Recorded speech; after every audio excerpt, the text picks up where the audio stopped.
ஓம் சிவாய நமக. ஓம் சிவாய நமக. ஓம் சிவாய நமக. கலைநிறை கணபதி சரணம் சரணம். ககமுக கணபதி சரணம் சரணம். கலைநிறை கணபதி சரணம் சரணம். கஜமுக கணபதி சரணம் சரணம். உலை ஒரு வரை சரணம் சரணம். உமை சிவ அம்பிகை சரணம் சரணம். கலைநிறை கணபதி சரணம் சரணம். சிலைமலை உருவிய சரணம் சரணம். சிலைமலை உருவிய சரணம் சரணம். சிவ சிவ சிவ சிவ சரணம் சரணம். தலைவனின் இணையடி சரணம் சரணம். தலைவனின் இணையடி சரணம் சரணம். சரவண பவ குக சரவண பவ குக சரணம் சரணம். கலைநிறை கணபதி சரணம் சரணம். ஓம் சிவாய நமக. பேரன்பு கொண்ட பெரியோர்களே, திருவண்ணாமலை மாவட்டம் வெம்பாக்கம் வட்டம் கீழெல்லி கிராமம் ஸ்ரீ சக்தி கணபதி நாடக மன்றத்தின் நடிகனாகவும் தலைவனாகவும் ஆசிரியராகவும் பணியாற்றி வருகின்ற எனது பெயர் கணேசன். நான் எதற்காக இந்த பதிவை பதிவிடுகிறேன் என்றால், நாடகக் கலையை பற்றியும் ஆன்றோர்கள் சான்றோர்கள் இதற்கு முன்னால் இருந்த கலைஞர்கள் எப்படியெல்லாம் இந்த கிராமிய கலையை பரவியிருக்கிறார்கள், எவ்வளவு சிரமப்பட்டு இருக்கிறார்கள் என்பதைத்தான் எனக்கு தெரிந்தவை இந்த பதிவிலே சமர்ப்பிக்கிறேன். நான் ஒரு புலவன் அல்ல, கவிஞன் அல்ல, கலைஞன் அல்ல, சாதாரண கிராமிய கலைஞன்தான். இந்த கிராமிய கலைஞனுக்கு ஏதோ தெரிந்தவற்றை பதிவிடுகிறேன். இதனால் ஏதாவது பிழைகள் ஏற்பட்டாலும் இந்த கிராமிய கலைஞரை நீங்கள் மன்னித்து, தவறு இருந்தால் அந்த தவறுதலை மீண்டும் அந்த பதிவின் மூலமாக இந்த இடத்தில் தவறு இருக்கிறது திருத்திக் கொள்ளலாம், மீண்டும் ஒளிபரப்பும் போது இந்த தவறை செய்யாமல் இருக்கலாம் என்று தெரிவித்தால் அதுவே சந்தோஷமான சமயம். நாடகம் என்பது புராண காலங்களிலே, அதாவது நாடக கலைஞர்களாக இறைவன் இறைவியே இருந்திருக்கிறார்கள். அப்போது இறைவன் ஆடற் கலைஞனாகவும் லோகநாயகி அரங்கநாயகியாகவும் நாராயணன் அரங்கநாதனாகவும் நான்முகன் நாடக சிறியவனாகவும் நாரதன் இசை வாசிப்பவனாகவும் கிண்ணர் கிம்புருடர் என்று சொல்லப்பட்டவர்கள் பின் இசை கலைஞர்களாகவும் வாணி இசைக்கு முதன்மையாகவும் அரம்பை ஊர்வசி மேனகை திலோதமை என்று சொல்லப்பட்ட நடன மாதர்கள் அந்த நாடகத்திலே வருகின்ற நாட்டிய மாதர்களாக, இப்படி இறைவன் இறைவி காலத்திலே அவர்கள் இந்த கலையை கொண்டு வந்திருக்கிறார்கள். எதிர்காலத்திலே பாமர மக்களுக்கு இந்த கலை உதவும் அப்படி என்பதற்காக அவர்களே ஆடற் கலையை ஆரம்பித்து இறைவன் இறைவி பிரம்மா விஷ்ணு இவர்கள் எல்லாமே நாடக கலைஞர்களாக ஒரு காலத்தில் இருந்திருக்கிறார்கள். அப்போது அந்த கலைக்கு இது ஒரு தெய்வீக கலை. அந்த தெய்வீக கலை மாறி தேசிய கலையாக வந்து இப்போது கிராம கலையாக மாறி இருக்கிறது. இந்த புராணங்களிலே கூத்து வகைகள் அள்ளிக்கூத்து, கொடிக்குட்டாடி கூத்து, குடையாடல் கூத்து, குடக்கூத்து, பாண்டுரங்க கூத்து, மல்லாடல் கூத்து, கட்டை கூத்து, பேடாடல் கூத்து, மரக்காவாடல் கூத்து, பாவை கூத்து, இப்படி பல வகை தரமாக அப்போது அந்த கூத்துகளை பிரித்திருக்கிறார்கள். ஏன் அந்த கூத்துகளை அப்படியெல்லாம் ஒரு பெயரை வைத்து பிரித்திருக்கிறார்கள்? வென்றி கூத்து அப்படின்னா வேந்தர்கள் மன்னர்கள் சபையிலே அங்கிருக்கிற நடனமாதர்கள் இது ஆடவ வேடர்கள் கொண்டு வேந்தர்கள் மரபை பற்றி அந்த வேந்தருடைய பெருமைகளை பற்றி அந்த சபையிலே எடுத்து கூறி அந்த வேந்தனை மகிழ்விப்பது வென்றி கூத்து. அடுத்து வேதியியல் கூத்து. அரசவையில் அரசன் மகிழும்படியாக, மன்னருக்கு எந்த நேரமும் நிம்மதியாக இருக்க மாட்டார். ஏதோ ஒரு காரணத்தால் அவருக்கு வஜனம் ஏற்படலாம், மனசோர்வு ஏற்படலாம். அந்த நேரத்திலே அப்போது அங்கிருக்கின்ற நடனமாதர்கள் அந்த அரசவையிலே மன்னர் மகிழும்படியாக ஒரு மகிழ்ச்சியை தருகின்ற கூத்து வேதியியல் கூத்து. பொதுவியல் கூத்து. அடுத்து பொதுவியல் கூத்து. இந்த பொதுவியல் கூத்து என்னவென்றால், இப்ப கிராமத்தில் திருவிழா நடக்குது. இந்த கிராமத்திலே ஒரு கிராமத்துக்கு ஒரு திடல் இருக்கும். அந்த திடலிலே நாடகம். அதற்கு முன்னர் சான்றோர்கள் நாடகம் திருவிழா என்பதை ஏன் ஏற்படுத்தினார்கள் என்றால், கிராமத்து மக்கள் பிழைப்பதற்காக வெளியூர்களுக்கெல்லாம் சென்றிருக்கலாம். அன்று ஒரு நாளை குறித்து, திருவிழாவுக்கு ஒரு நாளை குறித்து அவர்களுக்கு செய்தி அனுப்பி எல்லா மக்களும் அந்த கிராமத்துக்கு வந்து விடுவார்கள். திருவிழா உற்சவத்தை பார்ப்பார்கள். அந்த திடலிலே அந்த கிராமத்திலே பலதரமான மக்கள், பல மதத்தவர்கள் இருப்பார்கள். அந்த பல மதத்தவர்கள் எல்லாம் ஆண் பெண் குழந்தைகள் எல்லாம் ஒன்று கூடி ஒருமித்து அந்த ஒரு நாள் இரவு அந்த இடத்திலே ஆனந்தமாக காலத்தை கழிக்க வேண்டும் என்பதற்காகவும், வருடத்திலே ஒரு நாள் அனைத்து சமுதாய மக்களும் ஒரு திடலிலே ஒன்று கூடி சந்தோஷமாக இருக்க வேண்டும் என்பதற்காகவே அந்த நாளிலே ஆண்டோர்கள் திருவிழா என்று ஏற்படுத்தி இரவு கூத்து நடத்தினார்கள். அந்த கூத்தின் பெயர் தான் பொதுவியல் கூத்து. சாந்தி கூத்து.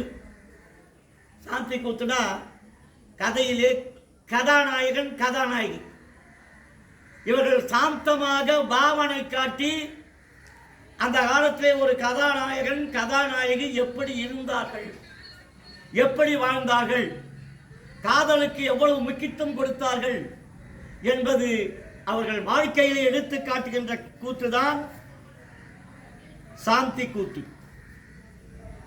வினோத கூத்து. இந்த வினோத கூத்து இருக்குது, இது வேடிக்கையான கூத்து. ஒருவன் வெற்றி பெற்று விட்டால் மறு கலைஞனுக்கு அது கொஞ்சம் மனம் பிடிக்காது. அந்த நாளிலே இருந்துகிறாங்க, இந்த நாள் இருக்கிறாங்க. அப்படி வெற்றி பெற்றவன் படத்தை, உருவப்படத்தை எதிரே வைத்து அவன் எதிரே அந்த வெற்றி பெற்றவனுக்கு ஆகாத மனம் பொறுக்காத கலைஞன், அப்படி மனம் பொறுக்காத கலைஞன் அவர் ஒரு வேடம் போட்டு அவன் என்ன சொன்ன, அவனுக்கு எதிராக நீ தான் நடிக்க முடியுமா? அவன் போட்டா எதிர படத்தின் எதிர அப்படி விதவிதமாக அவனை கொச்சைப்படுத்தி நடித்து காட்டுவது வினோத கூத்து, கலை கூத்து. இந்த கலை கூத்து இப்ப யாரும் நடத்தல, இதுக்கு முன்னால நடத்திருக்கிறாங்க. அத கூத்துன்னு சொல்ல மாட்டாங்க, வித்தை காட்டல். அப்படின்னா ரெண்டு பக்கம் ரெண்டு மூங்கல் வடும்பு நட்டுட்டு இடையில ஒரு கயர், அந்த கயர் நட்டுட்டு இது மாதிரி ஒரு வேடம் பூண்டு அவன் கையில் அந்த பேலன்ஸ் வராமல் ஒரு பெரிய மூங்கல் கொம்பு கொடுத்துருவாங்க. அந்த மூங்கல் கொம்பு கொடுத்துட்டு அந்த கயர் மேலேயே நடந்து வருவான். அது ஒரு கூத்து, அது கலை கூத்து. அதுக்கு பேர் கலை கூத்து. அதுதான் ஆபத்தான கூத்து. குடக்கூத்து. கொடக்கூத்துனா நாராயணன் எத்தனையோ அவதாரம் எடுத்திருக்கிறார். அதிலே ஒரு அவதாரம் கண்ணன் அவதாரம். அந்த கண்ணனுக்கு பிடித்த கூத்து கொடக்கூத்து. அந்த கொடக்கூத்து என்ன, இந்த மண்பாண்டத்தால பானை, பெரிய பானை செய்வாங்க, இல்ல உலோகத்தால பெரிய பானை. இந்த பானை மேலிருந்து அது பேலன்ஸ் காட்டாம பானை மேலிருந்து ஆடுவது கொடக்கூத்து. அந்த குடத்தை மேலிருந்து அப்படியெல்லாம் அந்த காலத்தில் இருந்திருக்கிறது கொடக்கூத்து. குறவை கூத்து அப்படின்னா அந்த காலத்தில் நான் சொல்வது ஒரு 200-300 ஆண்டு காலத்துக்கு. அதுக்கு குறிப்பாக ஒரு ஆய்வு என்னால் செய்ய முடியாது. நான் ஒரு ஏட்டிலே படித்தது தான் இங்கே சமர்ப்பிக்கிறேன். அப்போ வசனம் பேச தெரியாது. இதுக்கு முன்னால் இருந்தவங்கெல்லாம் வசனம், அதாவது ஒரு கடிதம் வந்துட்டா கூட அது படிக்கும்போது ராகத்தோடு தான் படிப்பாங்க. அந்த ராகம் இழுத்து படிப்பாங்க, அப்படியே ஒரு எழுத்தா இணைச்சி ராகமாக படிப்பாங்க. அதை போல குறவை கூத்துனா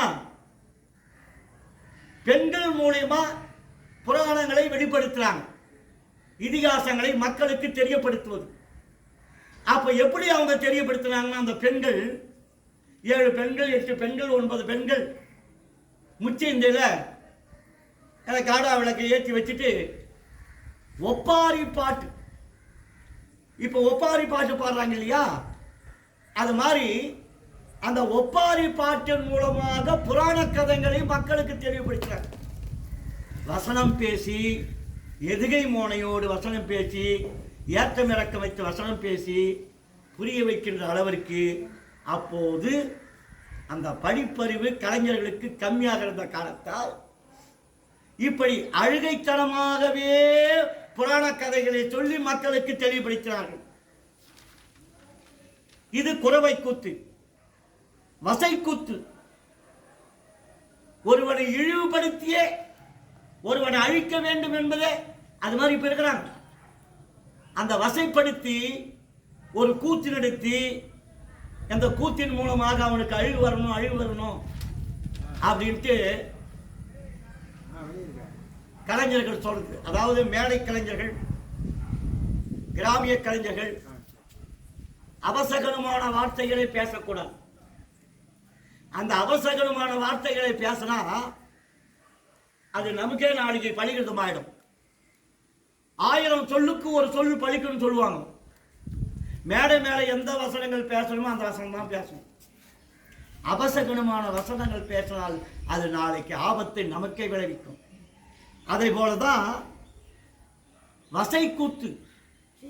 ஒருவனை அழிக்க வேண்டும் என்பதற்காக அந்த காலத்திலே ஒரு வசை கூத்து இருந்திருக்கிறது. அதுக்கப்புறம் தோற்பாவை கூத்து, மண்பாவை கூத்து, மரப்பாவை கூத்து, இதெல்லாம் இப்போ கொஞ்சம் காலகட்டத்துக்கு முன்னால இந்த தோற்பாவை கூத்து, மரப்பாவை கூத்து, மண்பாவை கூத்துலாம் நம்ம கிராமங்களிலே வந்து நான் சின்ன போதா இருக்கும்போது நடத்திருக்கிறாங்க. மண்பாவை கூத்துல மண்ணால் உருவங்களை செய்து ஒரு மேஜை போட்டு இந்த பக்கம் ராஜா இந்த பக்கம் ராணி, இதை அந்த உருவத்தை நூல் கட்டி அப்படி அசைக்க வைப்பாங்க. அப்படி அசைனா தலையாடுற மாதிரி பின்னால் இருந்து வசனம் பேசுவாங்க. அது மாதிரி தோற்பாவை கூத்துனா அதுக்கு ஒரு ஆடை வேணுமே.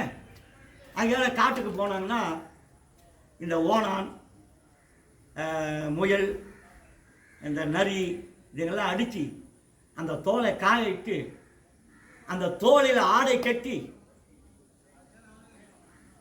அந்த பொம்மைக்கு ஆடை கட்டி அது ஒரு அலங்காரமாக தெரியும்.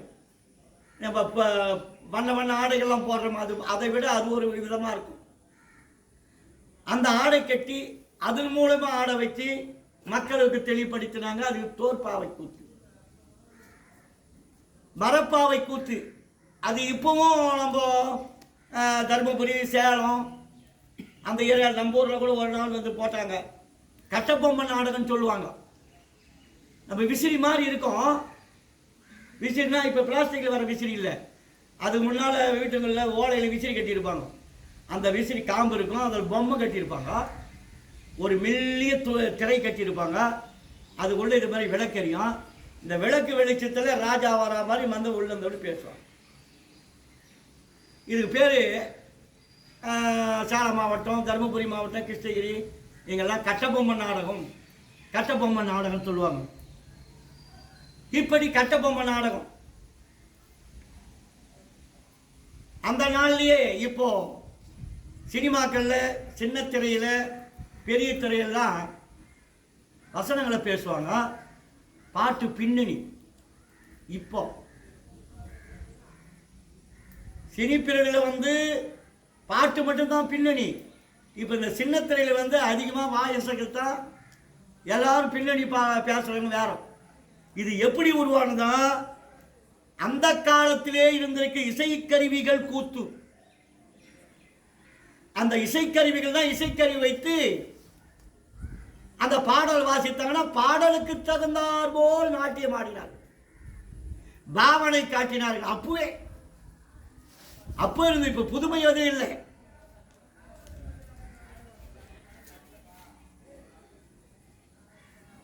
அப்படி பலவிதமான நாடகங்கள்.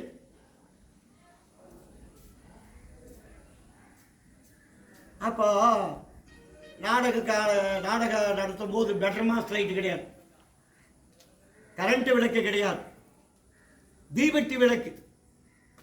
அப்படி அந்த தீபெட்டி விளக்கு எப்படி அப்படின்னா, மேடையில் 4 கலைஞர்கள் இருக்காங்க. 4 கலைஞர் ஒரு மொத்தமாக பேச மாட்டாங்க.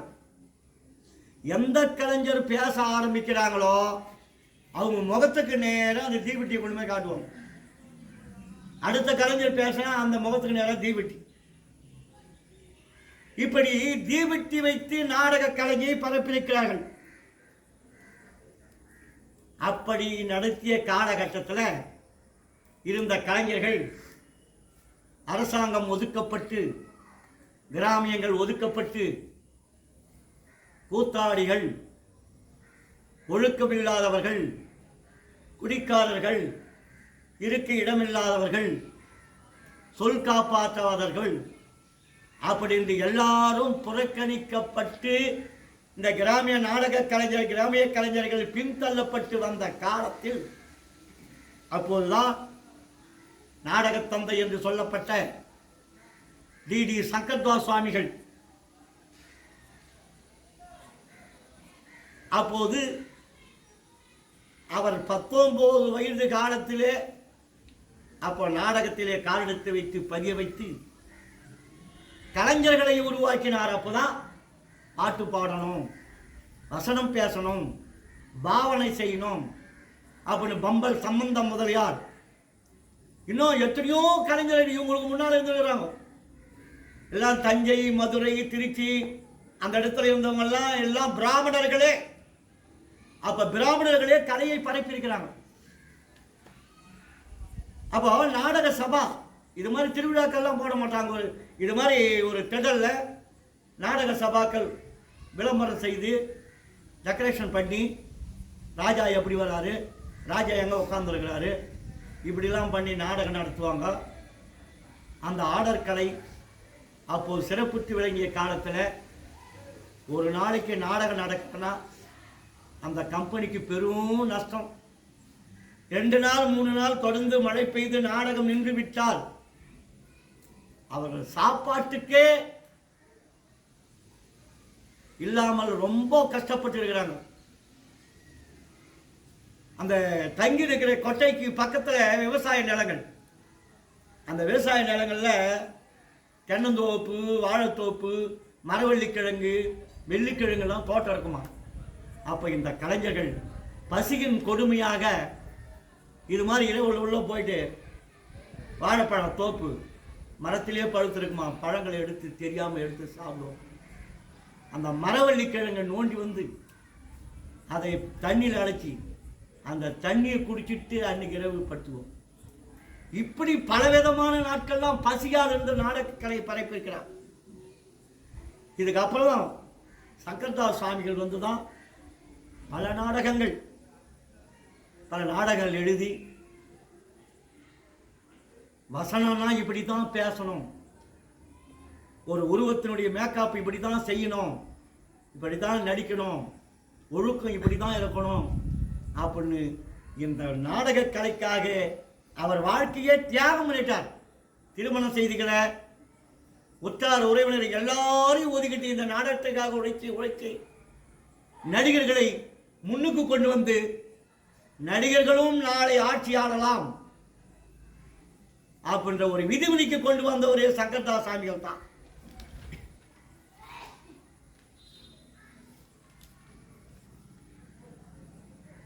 அதுக்கப்புறம் யார் யாரெல்லாம் அந்த நாடக கலைஞராக இருந்தாங்க, நாடக மன்றங்கள்ல பங்கேற்று நடித்தார்கள்னா S C. Kittappa, T S. Santhanam, Anantha Narayana Iyer, P U. Chinnappa, M K. Thyagaraja Bhagavathar, C V V. Panthulu, M R. Radha, M K. Radha, T S. Balaiah, M S. Krishnan, Ekantham Ponnusamy, V K. Ramasamy, Kaka Radhakrishnan, T K. Shanmugam, T K. Bhagavathi, S D. Subbaiah, A P. Nagarajan, S S. Rajendran, M N. Nambiar, T R. Ramachandran, T K. Ramachandran, Muthuraman, T R. Mahalingam, Nagesh, Sundararajan, MGR., Chakrapani, Sivaji Ganesan. அறிஞர் அண்ணாவும் இதில் பங்கு பெறுகிறார். அவர் நாடகக்கலை இந்த கலைஞனாக அதிகமாக ஆர்வம், ஆனால் அதிகமாக அவர் பங்கு எடுத்துக்கல. அப்படி எல்லாரும் அந்த நாடகம் உச்சக்கட்டத்தில் இருக்கிற நேரத்தில் அப்போ பேசாத படம், அப்போ அந்த மியூசிக்லாம் கிடையாது, பேசுறதுலாம் கிடையாது, பேசாமல் படம் எடுத்து அப்போது திரையிட்டுக்கிறாங்க. அதுக்கப்புறம் பேசும் படம் வந்த காலத்தில் இந்த நாடக கலைஞராக இருந்த அத்தனை பேருக்கும் எம்ஜிஆர், சிவாஜி, சக்கரபாணி அத்தனை பேர்களும் திரையில் போய் சேர்ந்ததுனால கடைசி காலகட்டத்தில் மனோகர் தான் அந்த காலம் மாறக்கூடாதுன்னு அவரால் முடிந்தவரை அந்த நாடக சபாக்களை நடத்தி வந்தார்.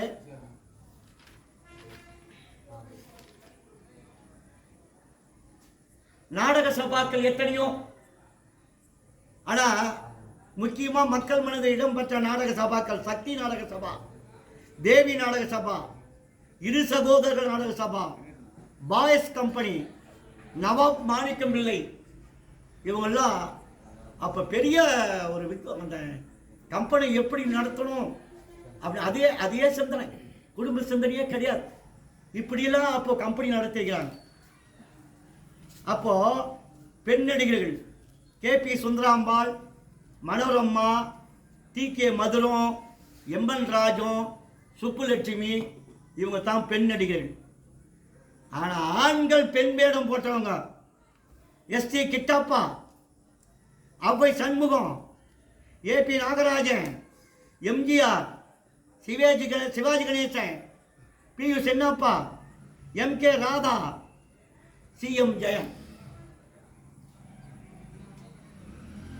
இப்படி இவங்கெல்லாம் பெண் வேடம் போட்டு அந்த நாடகத்தை வளர்த்திருக்கிறாங்க. சிவாஜி கணேசன் பெண் வேடம் போட்டது கூட ஒரு படம் விளம்பரம் பண்ணியிருக்கிறாங்க. எம்ஜிஆர் பெண் வேடம் போட்டது விளம்பரம் பண்ணியிருக்கிறாங்க. இவங்களாம் ஆரம்ப காலத்தில் பெண் வேடம் விட்டு தான்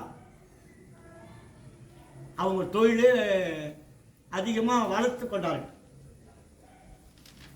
அப்படி அந்த நாடக காலங்கள் போய் இப்போ நாடக கலைஞர்கள் நாம் இப்போது நாடகம் நடத்துவோம்.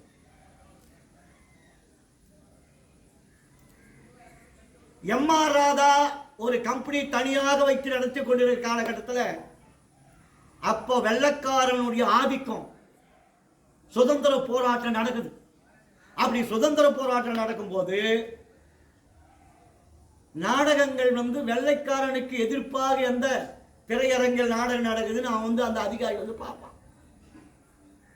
இவர் என்ன பண்ணுவோம், புரட்சிகரமான நாடகம் தான் நடத்துவார். எம்.ஆர். யாருக்கும் பயப்பட மாட்டார். அப்போ அந்த திரை அரங்குக்கு முன்ன ஒரு டைட்டில் இருக்கும், அண்ணா உள்ள நடத்துது வெள்ளையனுக்கு எதிர்ப்பான நாடகம். அந்த வெள்ளைக்கார அதிகாரி அங்கே வந்துட்டானா யாருன்னா வந்து சொன்னதும் உடனே அத்தனை மேக்கப்பும் கழிச்சிட்டு வேற ஒரு மேக்கப் போட்டு உடனே வேற நாடகம். அவன் வந்து பார்ப்பான், பார்த்துட்டு சும்மா போயிடுவான். அப்படி வெள்ளைக்காரனுக்கு எதிர்ப்பாகவே அப்போ நாடகம் நடத்துக்கிறாங்க. நாடகம் வந்து வெள்ளைக்காரனுக்கு பிடிக்காது. ஏன்னா ஆன்மீகத்தை வளர்க்குறது, புரட்சியை வளர்க்குறது, நமக்கு எதிர்ப்பாக நடக்குது. ஆகையால அப்போவே வந்து வெள்ளைக்காரர்கள் நாடகங்களை தடை செய்திருக்கிறான். அப்படி இப்போ கொஞ்ச காலகட்டத்தில் நாடகம் தெருக்கூத்துக்களில் இதுக்கு முன்னே எவ்வளோ வேஷங்கள்லாம் இருக்குது. அதெல்லாம் இப்போ வந்து நம்ம ஆளுங்க அதை வந்து மறைச்சிட்டாங்க. நாடகங்களில் பாலர் வேஷம் அப்படின்னு சின்ன சின்ன குழந்தைங்க, ஒரு கம்பெனின்னா சின்ன சின்ன குழந்தைங்க ஒரு 6 பேர் 7 பேர் இருப்பாங்க. அந்த குழந்தைகளுக்கு பாலர் வேஷம், அவங்க பாலர் தானே, ஆக அது வேஷம் பேர் பாலர் வேஷம். பாலர் வேஷம் 2 பேர் அனுப்புவோம். அவங்க வரும்போதே நாட்டை பற்றி தான் பாடுவாங்க. அந்த பாட்டு மணிக்கொடி என்றும் வாழ்கவே பரத தாயின், இந்த நாட்டை பற்றி தான் பாடின்னு வருவாங்க. அதுலேயும் வந்து நல்ல ஒரு ரசனையுள்ள வரிகள். கலைமதில் நால்வர் நிலை பரப்பாடி தந்த தேவாரும் தமிழ் தானி, தேவாரத்தையே நாடகத்துக்குள்ள கொண்டாந்து அந்த வரிகளை கொண்டாதான். அப்படி அந்த பாலர் வேஷம் அப்படி வந்து போயிட்ட பிறகு அடுத்தது ஒரு சூசத்தாய் வருவான், வந்து கணபதி தோத்திரம் பண்ணுவான். கணபதி தோத்திரம் பண்ணு கணபதி பற்றி வணங்கம்னா அந்த கணபதி வேஷம் போட்டுக்கின்னு இந்த துந்திக்கையெல்லாம் வச்சுக்கின்னு கணபதி வந்து காட்சி கொடுப்பாரு.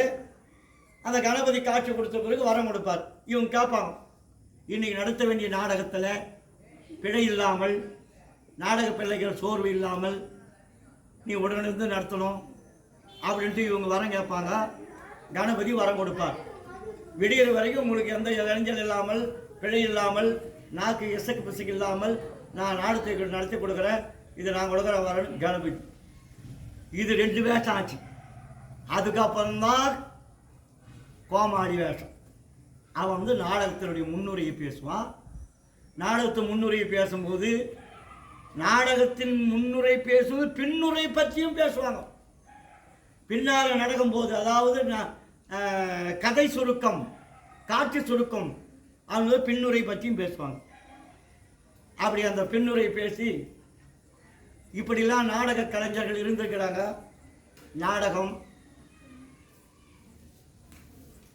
நாடக கலைஞர்கள்லாம் கொஞ்சம் கவனிக்கணும். இதற்கு முன்னால் எப்படியெல்லாம் பாடுபட்டு நாடக கலையை பரப்பியிருக்கிறார்கள். கிருஷ்ணால்வலுக்கு இல்லாத காலத்திலே நாடக களஞ்சியம் ஓஹோ என்று கொடி கட்டி பிறந்திருக்கு. ஆனால் இப்போ நம்ம வண்ண விளக்குகள் மூலமா நாடகத்தை நடத்துகிறோம். அந்த நாடகம் அவங்க நடத்துகிறாங்க. அல்லி அர்ஜுனா, கோவலன், கண்ணகி, இலங்காதகனம், ராமாயணம், பட்டாபிஷேகம், அள்ளி,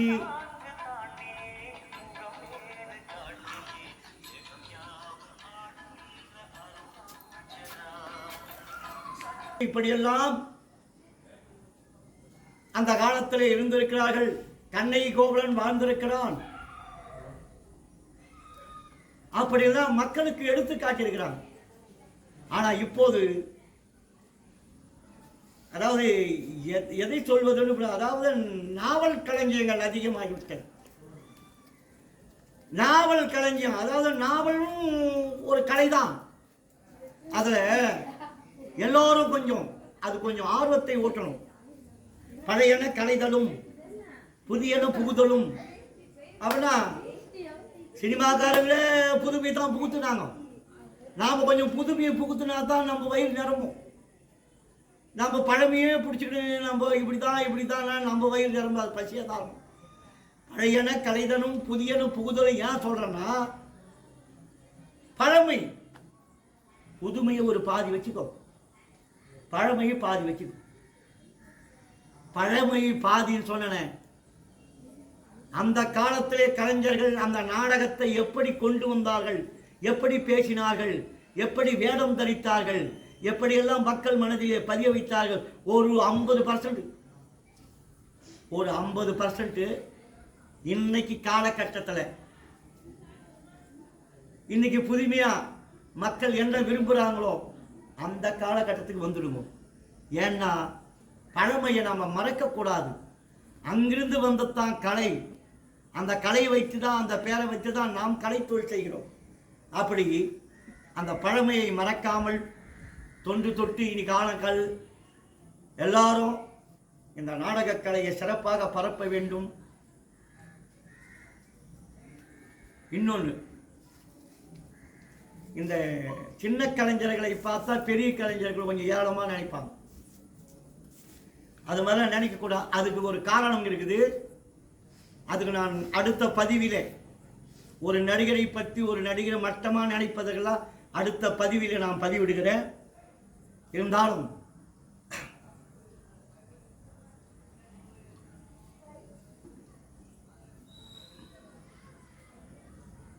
நாடகத்திலோ சினிமாவிலோ எந்த கதையை கொண்டு வர வேண்டுமோ அந்த கதை தான் கொண்டு வர வேண்டும். அது மக்கள் மனசில் நிற்கணும். நம்ம பார்த்து மக்கள் திருந்தணும். அதாவது அப்போ சொல்லுவாங்க, ராமாயணம் கேட்குறோம், மகாபாரதம் கேட்குறவங்களாம் ராமாயணம் ரா புழு, பாரதம் பகுல் புழு. போதுமான அளவுக்கு, அதாவது அதனுடைய சாராம்சமே ராமாயணத்தை ராவலில் தான் படிப்பாங்க, பாரதத்தை பகலில் படிப்பாங்க. அதை வெளியெடுத்து சொல்லுவது, புகழுவது. பாரத பகலில் புகழுவது, பகல் புழு இல்லை. ராமாயணம் இரவில் புகழுவது, ரா புகழ் புழுகில்லை. அப்படி அந்த கொச்சை வரிகள் வந்து விட்டது. ஒன்றும் இல்லை, நம்ம நாடகம் நடத்துவதற்காக கிராமத்துக்கு போகிறோம். கிராமத்தில் அவங்க காலம் தாமதம் பண்ணிடுவாங்க. அங்கே நாடக கலைஞர்கள் பார்க்க வரவங்க சொல்லுவாங்க, ஊர் 2 பட்டா கூத்தாடி பாடு கொண்டாட்டம். ஊர் 2 பட்டா கூத்தாடி பாடு கொண்டாட்டம் இல்லை. அது என்ன பொருள்னா, ஒரு கிராமம் இருக்குது. அந்த கிராமத்தில் ஒரு பெரும் பிரச்சனை, தீர்க்க முடியாத பிரச்சனை. அந்த பிரச்சனை தீர்க்கவே முடியல. ஒரு 10 வருஷமா கிராமத்தில் திருவிழா நடக்கல. எல்லாரும் பெரிய மக்கள் மனுஷால் ஒன்று கூடல, எதுக்கும் ஒன்று சேர்ந்து போல. அவங்கவுங்க வராங்க போகிறாங்க. கிராமத்தினுடைய அந்த பொதுப்பணிகள் என்ன நடக்கலை. அது அப்போ அந்த 4-5 பேர் ஒன்று சேர்ந்து இப்படியே இருந்தால் தான் என்ன செய்யுது அப்படின்ட்டு ஒரு 10 நாள் 20 நாள் கூத்து. அப்போது நாம் முன்னுந்து நடத்தலான்னு ஒரு அந்த 4-5 பேர் முன்னுந்து மகாபாரத கூத்து ஒரு 10 நாளைக்கு போடுறாங்க. முச்சந்தலை ராமாயண கூத்து ஒரு 10 நாளைக்கு போடுறாங்க. மகாபாரதத்தை 10 நாள் பார்க்குறாங்க. 10 நாள் பார்த்த பிறகு அவ்வளோ அக்குறும்பு செய்த துரியோதனன் கட்சியில் என்னடா மாறி போனா, ஒன்றும் மாறி போல. ராமாயணத்தை பார்க்குறாங்க. தம்பி மாதிரி 4 பேர் இப்படி தாண்டா இருக்கணும், இந்த 4 பேரை பார்த்து தாண்டா திருந்தணும் அப்படின்னு ராமாயணத்தை பார்த்து திருந்துபவர்களும் மகாபாரத்தை பார்த்து திருந்தணும். அதுக்கு தான் ஊர் 2 ஆனால், ஊர் 2 ஆனால், ஊரில் பிளவு ஏற்பட்டால், அந்த பிளவு ஏற்பட்டால் மையத்தில் ராமாயணம் மகாபாரதம் கூத்து போடும். ஊர் 2 ஆனால் கூத்தாடியை கொண்டு ஆட்டம் போடும். அந்த ஆட்டத்தை அவங்க பார்க்கட்டும். ராமாயணம் பார்க்கட்டும், மகாபாரதம் பார்க்கட்டும். மகாபாரதத்தில் என்ன சாராம்சம் இருக்குது, ராமாயணத்தில் என்ன சாராம்சம் இருக்குது, இவங்க பார்த்து மக்கள் திருந்தட்டும் அப்படின்னு தான் கூத்தாடியை கொண்டு ஆட்டம் போடு, திருந்துவதற்காகத்தான் ஆட்டம். அது என்ன பண்றாங்க இப்ப சிலரையா, ஊருகண்டானா கூத்தாடி கொண்டாட்டம் அப்படி போட்டுறாங்க. அதை போல ராமாயணம் மகாபாரதம் ஒரு உயர்ந்த காப்பியம். அதை கேட்பவரும் பார்ப்பவரும் படிப்பவரும் புண்ணியம் பெறுவார். அப்பேற்பட்ட உயரிய காப்பியங்கள் ராமாயணம் மகாபாரதம். அப்பேற்பட்ட காப்பியங்கள் நிறைந்த காலகட்டத்தில், நாடகம் நடத்துகிற காலகட்டத்தில் இந்த டிராமா கம்பெனி அப்படின்னும் போது நாங்கள்லாம் ஒரு பக்கமாக ஒதுங்கி நாடகம், ராமாயண கூத்து, இன்னும் சக்தி புராணங்கள், இதிகாசங்கள், இதில் மகாபாரதங்கள் எடுத்து நடத்துகிற தெருக்கூத்துக்கள், அந்த தெருக்கூற்றின் மூலமாக சில கருத்துக்களை சொல்கிறார்கள். மக்கள் திருந்த வேண்டும் என்பதற்காகத்தான். இப்போ ஒரு அரசியல் மீட்டிங்னா கூட ஜனம் சேராது, தெருக்கூத்துனா ஜனம் சேருது. இப்போ சிறுவஞ்சப்பட்டி சீதாராமன் நாடக கம்பெனி தான் எங்கிற ஜனமும் வருது. காரணம் என்னன்னா, பேசுகின்ற பொன்மொழிகள், வார்த்தைகள், தெளிவான விளக்கங்கள் அப்படி கொடுத்தா தான் நாடகத்திற்கு ஒரு மதிப்பு இருக்கும், ஜனக்கூட்டம் வரும், வரவேற்பு கொடுப்போம். நாடகத்தினுடைய மத்தியில் நாடக கலைஞர்களுக்கு ஒரு மரியாதை கிடைக்கும். எப்படிலாம் நடத்த வேண்டும் என்று நாடக கலைஞர்களை இந்த பதிவின் மூலமாக நான் இருகரம் கூப்பி, நாடக கலைஞர்கள் நல்லா இருக்கணும் அப்படின்னு ஆண்டவனை பிரார்த்திக் கொள்கிறேன். இருந்தாலும்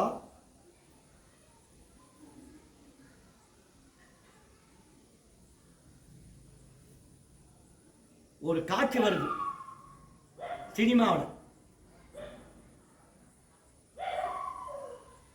காலேஜ் வாத்தியார், அந்த காலேஜ் வாத்தியார் காலேஜில் படிக்கிற பொண்ணை காதலிக்கிறார். அந்த வாத்தியாருக்கு எப்படி ஒரு 40 வயசு இருக்குமா, படிக்கிற பொண்ணு 18-17 வயசு இருக்கும். இந்த பொண்ணு வாத்தியார் காதலிக்கிறாரோ, வாத்தியாரு பொண்ணை காதலிக்கிறாரோ, அது மாதிரி காட்சி சினிமாவுக்கும் வருது, நாடகத்துக்கும் வருது. அது வரக்கூடாது. நம்ம நாடகம் மக்களை திருத்துவதற்காக இப்படி போனா எவ்வளவு இடைஞ்சல் நடக்கும் என்பதற்காகத்தான் கிராமத்தில் நம்ம நாடகம் போறோம். அதுக்கு ஒரு எடுத்துக்காட்டு சொல்றேன். மகாபாரதத்தில் கௌரவர்கள் துரியோதன கூட்டத்துக்கும் பாண்டவர் கூட்டத்துக்கும் பகைமை ஏற்பட்டு அவர்கள் பகடையிலே தோற்று 12 வருஷம் வனவாசம், ஓராண்டு ஐகாத வாசம் துரியோதன பாண்டவர்களை காட்டுக்கு அனுப்பிட்டான். அப்ப காட்டுக்கு போயிட்ட பிறகு 12 வருஷம் வனவாசம் முடிச்சுட்டாங்க. அஞ்சாத வாசம்னா அவங்க உருமாறி நிற்கணும், இருக்கணும். இவங்க யாரும் பார்க்கக்கூடாது. இவன் தான் அர்ஜுனன், இவன் தான் பீமா, இவன் தான் தர்மன், பாஞ்சாலி அப்படின்னு கண்டுபிடிக்க கூடாது. ஒரு வருஷம் மறந்திருந்து காலத்தை கழிக்கணும். அந்த 13 வருஷ காலகட்டம் முடிய போது இவங்க எங்கெங்க துரியோதன ஆளை விட்டு தேடுறான், கிடைக்கல. அந்த சபையை கூட்டுறான். அந்த சபையை கூட்டும் போது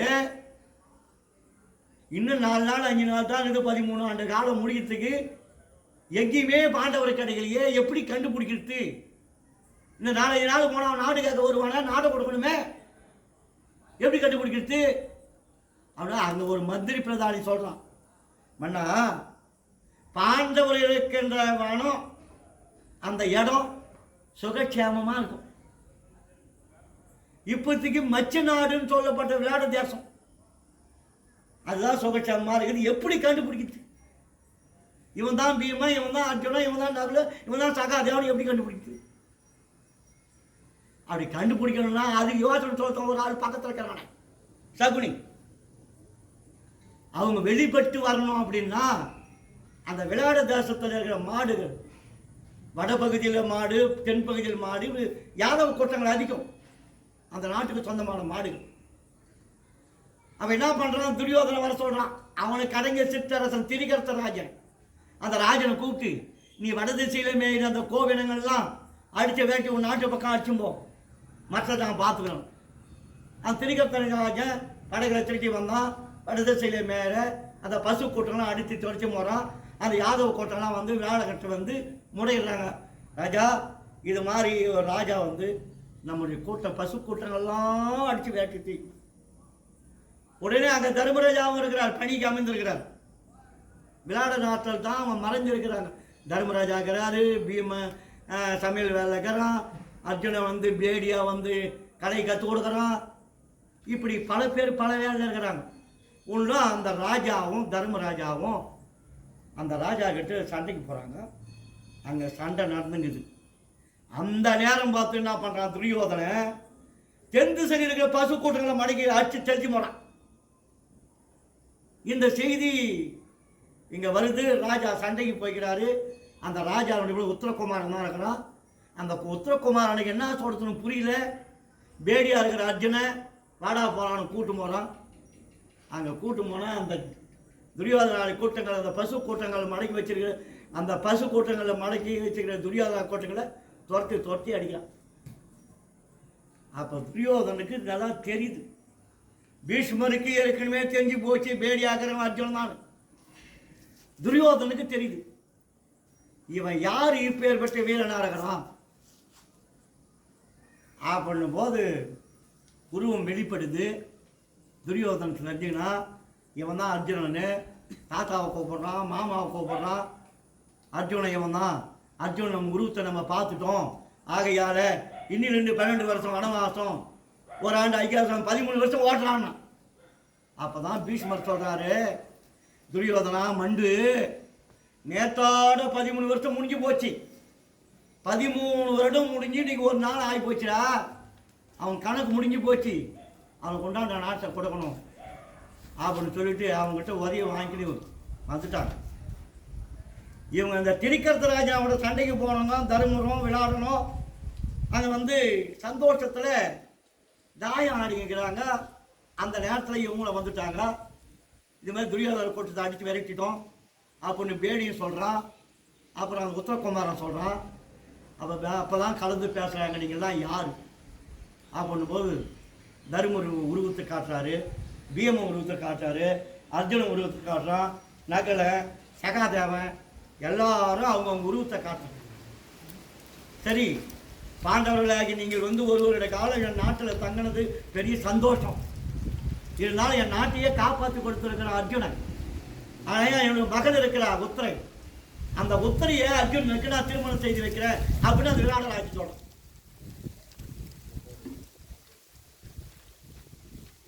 அப்ப அர்ஜுனன் என்ன சொல்றான், நான் ஏற்கனவே தவம் செய்ய போகும்போது ஈசனை எப்போ நேரம் பார்க்கணும், அப்போது பெண் ஆசை அறவே விட்டுட்டேன். இருந்தாலும் உன்னுடைய மகளுக்கு நான் ஆடற்கலை சொல்லிக் கொடுத்த ஆசா, அவள் என்னுடைய மாணவி.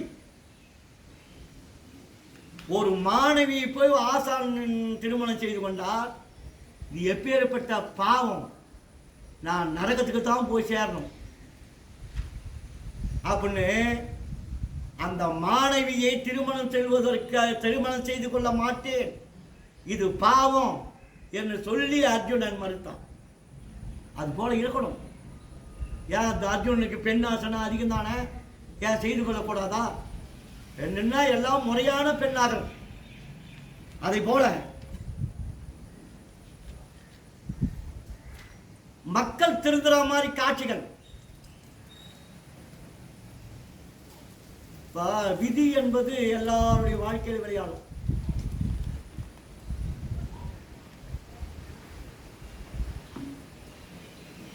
ஒரு பிராமணன் பிராமணச்சி இவங்க என்ன செய்யறாங்க, யாத்திரைக்கு போய் பாண்டிய நாடு மதுரையம்பதிக்கு நடந்து போறாங்க. அந்த பிராமணச்சி அழகா இருப்பா, நடந்து வரும்பொழுது நல்ல வெயில் நேரம், இது மாதிரி குளக்கரையில் வந்து தங்குறாங்க. அந்த அம்மா எனக்கு தண்ணி தாக்கமா இருக்குது, குளத்துல போய் தண்ணி கொண்டு வாங்க அப்படின்னு அந்த பிராமணன் தண்ணி கொண்டாந்து. அந்த அம்மாவுக்கு ஆயுள் காலம் முடிஞ்சு போச்சு. எமன் கால தோதரை அனுப்பிச்சிட்டான், அந்த பிராமணத்தை கொண்டு வாடா. அவங்க வெயில்ல ஒதுக்கி நிற்கிறாங்க. பிராமணன் தண்ணி கொண்டாட போய்க்கிறான். என்னடா பண்றது, இந்த காலத்தூதர்கள் பேசுகிறாங்க, என்னடா பண்ணது, எப்படி அந்த அம்மா உயிரை பிடிக்குது அப்படி சுற்றி முற்றும் பார்க்கும்போது மேலே என்னைக்கோ ஒரு வேடை அவன் புறாவை அடித்தானோ எதை அடித்தானோ பானத்தை அடிச்சிருக்கிறான், மரத்தில் போய் அப்படியே பொத்துணு. இதை பார்த்தான் காலத்தூதர், பானம் ஒன்று அம்பு ஒன்று மேலே தைத்திருக்குது, இதாண்டா சமயம், நாம் என்ன பண்ணோம், மரத்தை பிடிச்சி அசைப்போம் அப்படின்னு. இந்த காலத்தூதர் அந்த மரத்தை பிடிச்சி அசைக்கிறாங்க. அந்த அம்மா அந்த வெயிலுக்கு படுத்து இளைப்பாருங்கிறாங்க. அந்த பானம் வந்து அந்த அம்மா வயிற்றில் பட்டு அம்மா இறந்துட்டான். அந்த பிராமணன் கீழே இறந்துட்டான். பிராமணன் தண்ணி கொண்டு வந்த பார்த்தா மனைவி இறந்து போய்க்கிறான். யார் கொண்டாங்க? இது காலத்தூதர்கள் செய்த விதி செயல். பக்கத்தில் ஒரு வேடை வெயிலுக்கு வந்து அவன் வேட்டையாட்டு வெயிலுக்கு வந்து ஒதுங்கி நிற்கிறான். அந்த பிராமணச்சி அழகா இருக்கிறான். பிராமணன் பார்த்தான், நம்முடைய மனைவியே இந்த வேடம் தான் கொண்டு இருக்கான். அப்படி வேடம் போய் பிடிச்சிக்கணும், நீ தானே என் பொண்டாட்டி கொண்டுட்ட அப்படின்போது அந்த பிராமணன் சொல்றான், மன்னர் மீது ஆணையா நீ தான் கொன்ன அப்படின்னு. வேடம் எதுவும் பேச முடியல. மன்னர் மீது ஆணையா ஏன்னா அந்த நாளில் தெய்வத்துக்கு இரண்டாவதாக மன்னரைத்தான் தெய்வமாக நினைத்தார்கள். அத அப்போ உருவானதான். இப்போ அலுவலகங்கள்லாம் முதலமைச்சர் படம், அப்புறம் பிரதமர் படம் எல்லாம் அவங்களும் ஒரு ராஜா மாதிரி தானே. அன்றைக்கு ஆரம்பிச்சு தான் இன்னைக்கு வச்சுக்கிறது. இவங்க புதுசாக ஒன்றும் கண்டுபிடிக்கல. அப்போ மன்னர் மீது ஆணையா அப்படின்னு சொன்னதும் தெய்வத்து மீது ஆணையா அப்படி சத்தியம் விட்டு சொல்றானே, நாம் எதுவும் பேச முடியாது. இவன் நான் கொல்லலன்றான். வாடா போடா ராஜா கட்டினா. அப்போ மதுரை எம்பதியிலே பாண்டிய மன்னன் அரசாட்சி செய்து கொண்டிருக்கிறான். 2 பேரும் வழக்கு தொடுக்கிறாங்க. இந்த பிராமணன் என்னுடைய மனைவியை கொண்டுட்டான் இந்த வேடன்னு சொல்றான். இந்த வேடன் நான் சொல்றான், அவன் மனைவி முகத்தையே நான் பார்க்கல.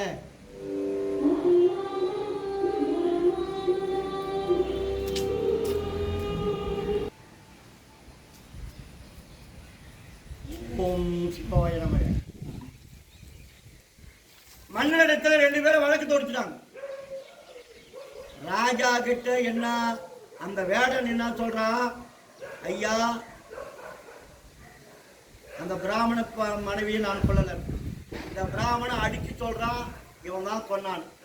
ராஜாவுக்கு பிராமணன் மேல ஒரு நம்பிக்கை, பிராமணர்கள் பொய் சொல்ல மாட்டாங்க அப்படின்னு சில மந்திரி பிரதானிகளை விட்டு விசாரணை செய்ய சொல்றான். அப்பவும் அந்த வேடம் நான் கொல்லணும் தான் சொல்றான். அப்புறம் அறையில் அடைச்சி அவனை அடித்து பலவித சித்திரவாதம் செய்தும் அவன் நான் கொல்லலைன்றான். அப்போ ராஜாவுக்கு மனம் இறங்கி, ஏன்னா இத்தனை பேர் அடிச்சிருக்கிறாங்க, இத்தனை பேர் விசாரணை செய்கிறாங்க, இத்தனை பேர் கேள்வி கேட்டுக்கிறாங்க, அப்பவும் நான் கொல்லலைன்னு சொல்றானே அப்படின்னா அன்னைக்கு உருவானதுதான். ஒரு உண்மையான குற்றவாளி தண்டிக்கப்படக்கூடாது அப்படின்னு நீங்க வழக்கில் பேசுறாங்களே, அன்னைக்கு உருவானதுதான். உண்மையானவன், குற்றமே செய்யாதவன், இவன் தண்டிக்கப்படக்கூடாது அப்படின்ட்டு அந்த ராஜா பாண்டிய மன்னன் அவனுடைய பூஜை அறையில் போய், ஆண்டவா ஈஸ்வரா எனக்கு இப்பேற்பட்ட சோதனையா, இந்த வழக்குக்கு நான் என்ன தீர்ப்பு கொடுக்குறது அப்படின் போது ஆண்டவன் அசிரியரா வந்து, பாண்டிய மன்னா இதற்கு நீ விளக்கம் தெரியணும் அப்படின்னா, வணிகர் வீதியிலே நாளைக்கு ஒரு கல்யாணம் நடக்கும் போது அந்த கல்யாணத்திற்கு நீ அந்த பிராமண அந்த வேடுவன் 3 பேரும் உருமாறி யாருக்கும் தெரியாமல் அங்க என்ன நடக்குதுன்னு நீங்க போய் பாருங்க அப்படின்னு அசிரியர் மூலமா ஆண்டவன் சொல்லிட்டான். இவங்க 3 பேரும் உருமாறி போறாங்க. வணிகர் வீதியிலே ஒரு திருமணம் நடக்குது. அந்த திருமண கூட்டத்தில் 2 பேரும் உட்காந்துக்கிறாங்க. அன்னைக்கு கொம்பு ஆசைக்கு விட்டாங்க பாரு, மரத்தை ஆசைக்கு விட்டாங்க, பானம் வந்து விழுந்தது. அந்த கிங்கிலியில் உட்காந்துங்கிறாங்க.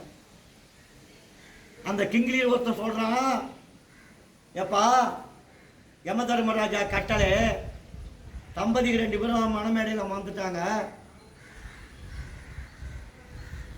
அந்த மாப்பிள்ளை தாலி கட்டுறதுக்கு முன்னால உயிர் பிடிக்க சொல்லிக்கிறார். எப்படா உயிர் பிடிக்குது அப்படின்னா, இதான் நம்ம கை வந்த கலையாச்சப்பா. முன்ன பிராமணிச்சி ஒருத்தி நம்ம உயிர் பிடிச்சோமே,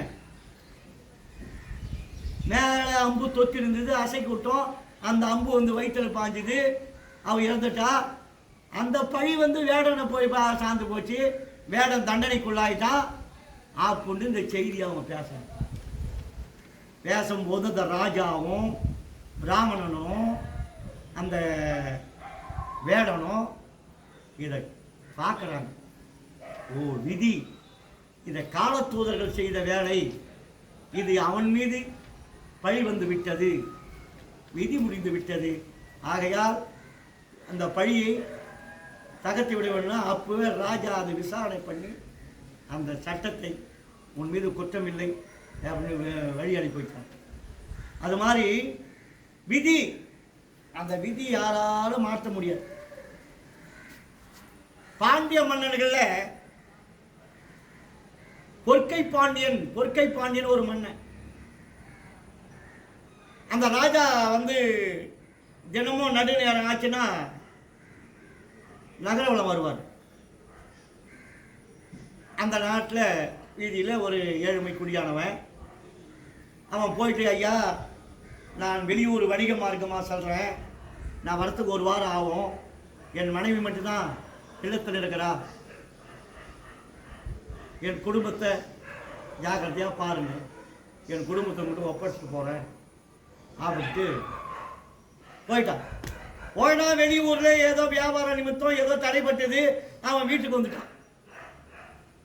அன்னைக்கு இரவு பொற்கை பாண்டியன் வீதி உலாவரா, ஏதோ சொல்லிட்டு போனானே, இந்த வீட்டில் ஏதோ ஆபர சத்தம் கேட்குது அப்படின்ட்டு போய் கதவு தட்டணும். பொற்கை பாண்டிய மன்னன் அதுக்கப்புறம் தான் பொற்கை பாண்டியன் கதவு தட்டினான். கதவு தட்டினா உள்ள இருந்த கணவன் யார் இது, என் வீட்டில் ஒரு கதவு யாருனா, மன்னருக்கு ஒரே அதிர்ச்சி. என்னடா அது குடும்பம் பார்த்துட்டு மன்னர் நாம கதவு தட்டினா யார் இதுன்னு கேட்கறான். அப்போ ஆப்பளை வீட்டில் இருக்கிறான், வீட்டுக்கு சொந்தக்காரன் வந்துட்டான். இந்த நேரத்தில் நம்ம கதவு தட்டிட்டுமே பழிப்பாவத்துக்கு ஆளாயிடுமேன்ட்டு என்ன பண்ணா, அந்த ஊரில் இருக்கிற கதவு மொத்தத்தையுமே பாண்டியன் தட்டினே போயிட்டான். போயிட்டு வந்து சபை கூடி போச்சு. எல்லாரும் வந்து வழக்கு தொடுக்கிறாங்க, மன்னவா என் வீட்டில் எல்லா வீட்டுக்காரன் வந்துட்டாங்க, எல்லாம் கதவு தட்டினவன். சரி, கதவு தட்டினவன் கிடைச்சிட்டா, ராஜா சொல்றான், கதவு தட்டினவன் கிடைச்சிட்டா அவனுக்கு என்ன தண்டனை கொடுக்கணும்? இந்த ஊர்ல இருக்கிற அத்தனை கதவு தட்டிருக்கான்னா அவன் எப்பேற்பட்டவனா இருப்பான். அவன் கையை வெட்டினாங்க, அவனு பொதுமக்கள் சொல்றாங்க. உடனே பாண்டியன் என்ன பண்ணா, வாள் எடுத்தான், மேஜ் மீது வச்சா கை வெட்டிட்டான். நான் தான் கை தட்டேன், இந்த கை தான். மக்கள்லாம் வேதனைப்படுறாங்க, ராஜாவுக்கு போய் தண்டனை கொடுத்துட்டுமே. அப்போதான் ஆண்டவன் நேராக வந்து, நீதி தவறாத பாண்டிய மன்னா, உனக்கு தங்கக்கை கொடுக்கிறேன் அப்படின்னு தங்கக்கை கொடுத்தா அதான் பொற்கை அப்படின்னா தங்கக்கை. அவனுக்கு பேர் பொற்கை பாண்டியன்.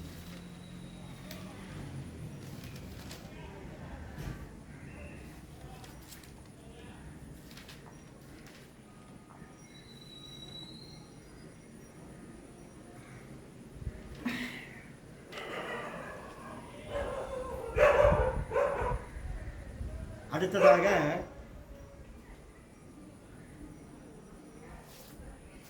உலகத்திலே எத்தனையோ